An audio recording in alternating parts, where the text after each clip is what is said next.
धक्कादायक घटना घडली। एका विद्यार्थ्यानं स्वतःच्या शिक्षकाला 12.5 लाख रुपयांचा गंडा घालून फसवलंय। महादेव लक्ष्मण वाघमारे वय 52 राहणार पोखरापूर तालुका मोहोळ जिल्हा सोलापूर यांना आत्महत्येस प्रवृत्त केल्याप्रकरणी अरुण रामचंद्र केवळे वय 70, बाळासाहेब अरुण केवळे वय 44, पांडुरंग अरुण केवळे वय 43 सर्वजण राहणार पोखरापूर तालुका मोहोळ जिल्हा सोलापूर यांच्यावर भरलेल्या खटल्याची सुनावणी SR शिंदे यांच्यासमोर होऊन त्यांनी गुन्हा साबित न झाल्याने सर्व आरोपींची निर्दोष मुक्तता करण्यात आली।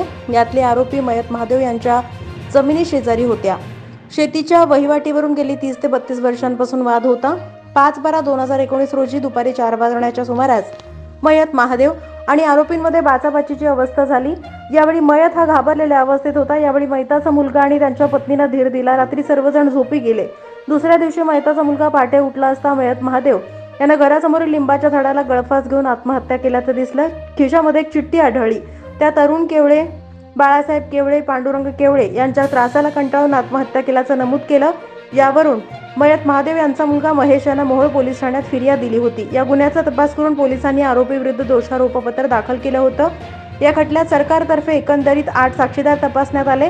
खटल्याच्या सुनावणीवेळेस ॲडव्होकेट मिलिंद थोबडे यांनी युक्तिवादात चिठ्ठीतील अक्षरं ही मयताची अक्षरं असल्याचा पुरावा संशयास्पद वाटतो असा युक्तिवाद मांडला।